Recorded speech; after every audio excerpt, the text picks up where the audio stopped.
Revenge films. My name is Haruo Mubita. This story isn't about me, but something happened recently that made me think it served them right in the end. These days, I started to notice a very extravagant foreign car in the parking lot outside the mansion where I live.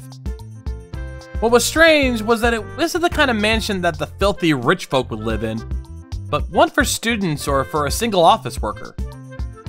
That's why it was spooky and natural that the car was parked outside such a place. The car remained parked non-stop for around 2 weeks, so I assumed someone new had moved into the building. It was on a Sunday evening when I was getting the laundry that had been drying on my veranda. I was done with that and just looked down at the parking lot without thinking of anything when a car drove in and parked right in front of the expensive car, like literally a hair's width away from touching it. Thinking about it like the letter T, the expensive car parked first was the perpendicular line, and the cheap car was the horizontal line, blocking the exit of the other car. The driver of the cheap car simply went inside the mansion after getting their luggage without moving the car at all. So I thought, could that expensive car belong to an acquaintance or a friend of theirs? There wasn't anything noteworthy afterwards, so I completely settled on the idea that they knew each other. And after making dinner, I ate with the window open. Perhaps 30 minutes had passed when I heard the sound of a spamming car horn. Beep, beep! I brushed it away, convinced that someone had illegally parked in someone else's spot, and relaxed in front of the television. But beep, beep, beep, beep, beep! The intensity of the car horn increased. What the hell is that stupid racket? Annoyed by the loud sounds, I stormed outside and looked down upon the parking lot. I then found out the sound came from a woman who was the driver of the expensive car, spamming the horn. The woman appeared to be in her 40s or 50s and had these huge sunglasses that literally covered her whole face. She also wore extravagant clothes. She's honking at the cheap car that was parked in front of her. The expensive car was blocked by the cheap one and thus couldn't get out. It seems the owners of each car did not know each other. But if that's the case, why did the driver of the first car decide to park their car in front of the expensive one? I formed a hypothesis as I studied the situation. My conclusion goes like this. The owner of the cheap car knew the expensive car never budged during a certain time and thought they were parking illegally. Then the woman opened her window and shouted in a loud voice. To someone who owns this cheap car, please hurry and come out here. Hurry up and move it. It's inconveniencing me. I'm in a terrible rush. The woman shouted this numerous times and continued to slam the horn, but the driver of the cheap car never showed. 30 more minutes passed, and the other tenants of the mansion were like, "What's going on?" What the hell is taking so long? Like typical onlookers, they started to appear on their verandas. Passerbys also asked the woman inside, "What's going on here?" Obviously, I couldn't eavesdrop on how the woman answered them, being too far, but I could hear a kind male pedestrian suggesting, "Shall we contact the police?" to the woman, but the woman answered, The police won't be necessary. and sent the kind man on his merry way. Afterwards, the woman started shouting, Does anyone know the owner of this car? I'm at such a loss. I can't get my car out. Hurry up and move it out of the way. I'd seen them leave the car, but I didn't have a clue who the man that got out of the car was, and he looked intimidating, so I kept my mouth shut.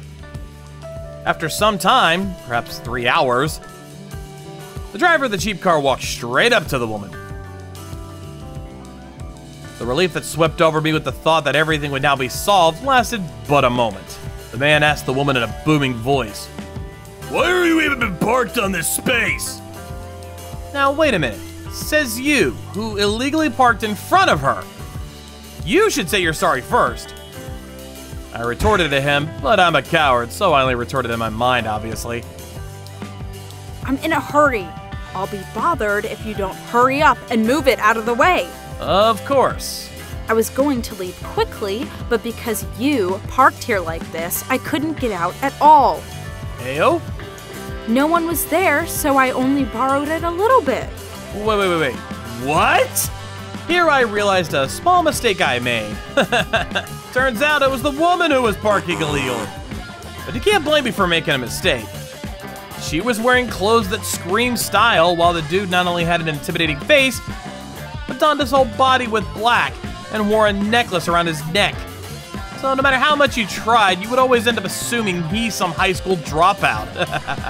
Summarizing the transaction that followed, the man left his flat empty for a month because of his job, and the woman wrongly assumed the tenant had moved away and that his parking space was available, and frequently used it to pay a visit to a friend who lives in another mansion nearby. I guess she never thought the true tenant would come back.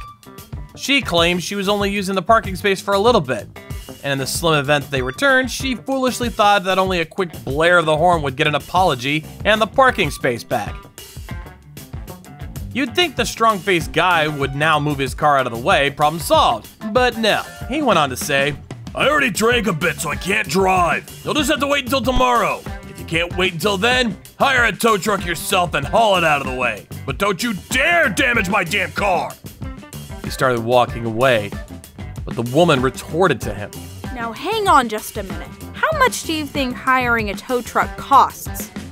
Furthermore, she shouted, There's no way I can wait until tomorrow. I'm in big trouble if my husband finds out. So in other words, the woman was going to her lover's place this whole time.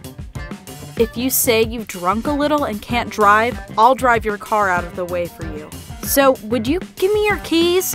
It's a drag to my car keys that are back in my flat. I'm tired from a long business trip, so you better wait until tomorrow, or take care of the situation yourself. I'm out. Wait a minute. How cruel. This is too much.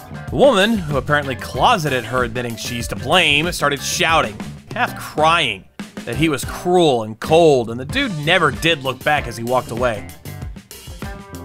Guy never came back out after that, and even afterwards, the woman would go on spamming her horn, enough to be acknowledged as a neighborhood nuisance. She was yelling at the guy to come back out, and someone called the police. This whole thing blew up into a frenzy. Embarrassingly. And you came out here to help me. I can't go home. Do something. No matter how many times the woman called someone who is allegedly her lover for help, they never showed up. Apparently, the police don't normally interfere with matters of illegal parking on privately owned spaces, but just couldn't leave the racket not attended to, so after giving the woman a fair warning, they left. As though it never happened, the racket quickly died as the woman stood there motionless and white. All the other tenants of the building and I were finally able to relax. I didn't pay attention after that, so I wouldn't know what happened. But the expensive car and the cheap car were gone the next morning. So maybe the woman actually did wait until morning for the guy to move his car. Also, I never saw that luxury car in the neighborhood again after that, so I'm assuming she and her lover separated. Maybe the guy who owned the cheap car went a little overboard, but I have experience in someone parking in my space, so my gut tells me he did a good job with the situation. How was today's video? If you enjoyed it, please subscribe, like, and leave a comment. Stay tuned for more.